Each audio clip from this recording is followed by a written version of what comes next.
Okay. Today we're going to be looking at something called integrating factors in differential equations. So let's get started here.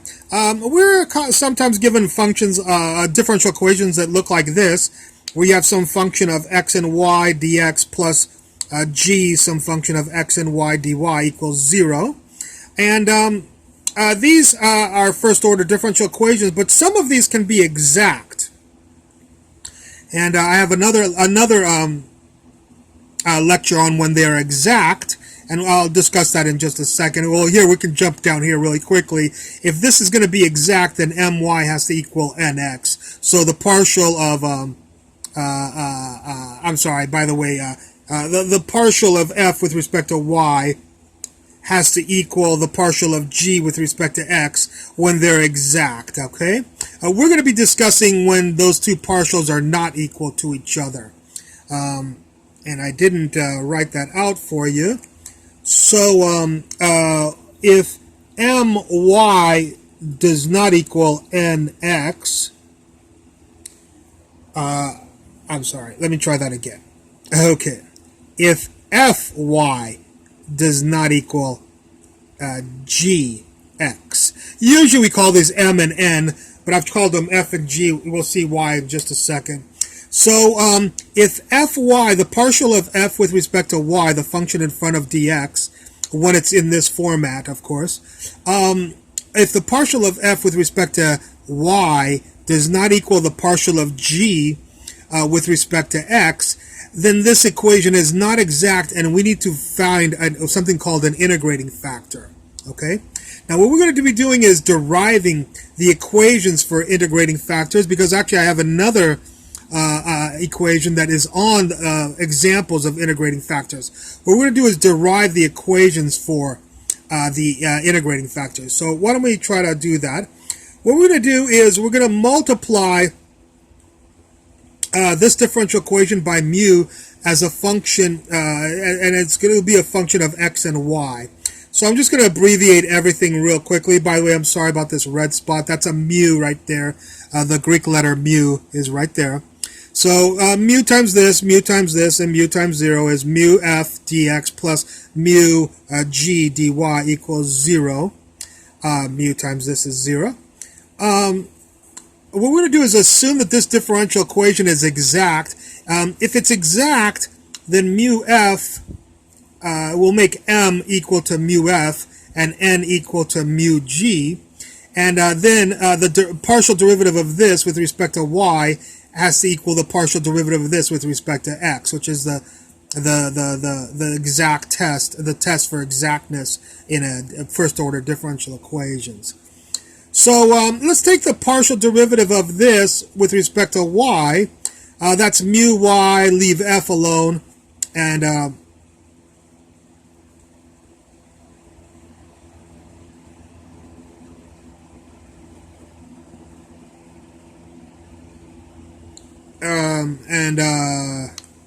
mu fy, and I'm sorry, that should be plus there. Not sure why that was a mistake there. Then we'll take the derivative of this with respect to the partial derivative of this with respect to x, so we get mu x g plus mu partial of g with respect to x. Now what we're going to do is assume that mu is a function only of x. And if mu is only a function of x, then mu y is equal to 0. The partial of mu with respect to y, this will be 0. So this will be gone right here. And what we're going to do is solve for, in this equation, with this gone, we'll do some algebra and solve for mu x over mu. So mu x over mu will equal fy, we'll scoot this over, so it'll be fy minus, well, you know what, let's scoot it over this way, and scoot this over this way. I know it seems silly, but it will make sense from this right here. So, if you scoot this over and scoot this over, you'll get gx minus fy You'll be able to factor out the mu, which will come down here. If you scoot this over here, you'll get a negative mu x g, so we'll divide by a negative g right here. The point is, if you do algebra on this and change it into this, I promise you you'll get that algebra. That will be correct, okay? Alrighty. Of course, since mu y equals 0, because we assume mu is a function of x only. Now, this will turn out to be only a function of x. If this turns out to be a function of x, then everything is hunky-dory, and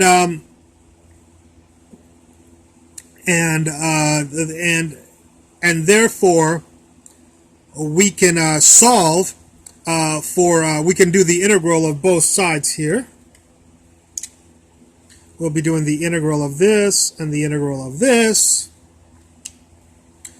So the integral of partial mu x over mu, of course, is the natural log of mu, because this is the derivative with respect to x.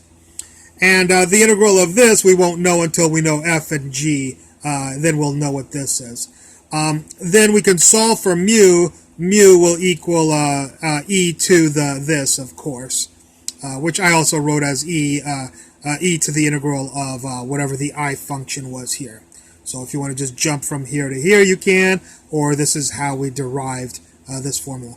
Once you know mu here and do this integral and know mu, then of course you can multiply this equation by mu, and it'll become exact, and you can solve this differential equation with what's called exact methods, which I have a video out there for exact differential equations, or you can look at somebody else's if you prefer theirs. Although I don't think it'll be easier than mine. Okay, now what we're going to do this time though is here we assume mu is a function of x. Well, that doesn't. Sometimes this doesn't turn out to be a function of x. Sometimes this turns out to be a function of xy. Well, then that means that we made a mistake with this assumption, and we'll go back, and now we'll make the assumption that mu is a function of y. Now, if mu is a function of y and not of x, then this mu x right here, this term will cancel out, and so we'll have this term plus this term equals this term, or basically this. Let me try to show you all the terms that we'll have. We'll have this equation, this equals this and this. And what we'll do here is we'll again solve like we did here, mu x over mu y. This time this time we'll solve mu y over mu. So mu y over mu. I apologize. Boy, did I blow that, huh? Of course, when we did this, the mu y went away because mu y was equal to 0.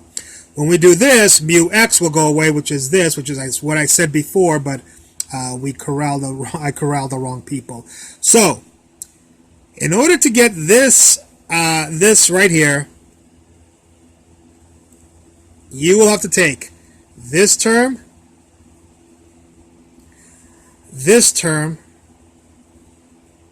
and this term. Because notice the mu x will equal 0, so this term will go away. So you take this plus this equals this and do algebra on it, mainly solve for mu y over mu, which I assume you can do. Then you'll get gx minus, you can see it right here, gx minus fy, and then divide by f right there, divide by this guy, and swing over there'll be mu's over here, you'll factor them out and divide by mu, which will give you this. So it's fairly simple algebra. Alrighty.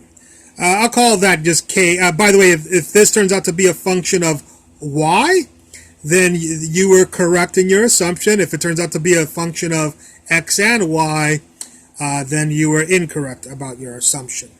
Anyways, So again, we'll take the integral of both of these sides. We'll do the integral of this and the integral of that. And the integral of this, again, will be mu, just like it was right here.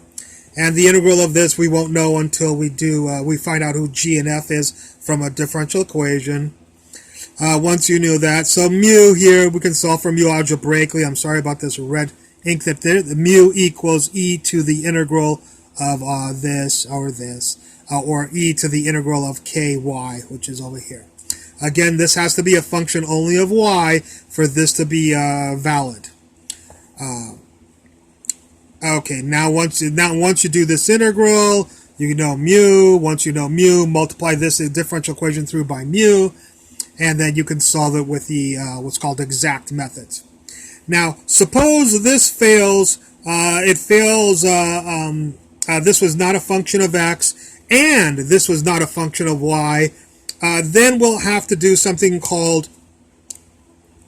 We'll have to assume that mu is equal to some function of x times some function of y. And look for my I have another lecture which should be very close to this one. It should be the one after this one, just below it. And it explains what to do with some circumstances where this fails, and you have to go on to do different things. I wanted to try to keep this video around 10 minutes. We're now 12 minutes there. I wanted to mention real quickly, I'm going to start mentioning that any errata that I have for these lectures, I include in the description of the video. So if you see any mistakes, you might want to look in the or you don't see any mistakes, go look in the description and you'll find any mistakes, hopefully, that I've caught. If you catch any mistakes, I would be very thankful if you would include them in the comments for other people and for myself. Thank you very much for doing that, and thank you for watching.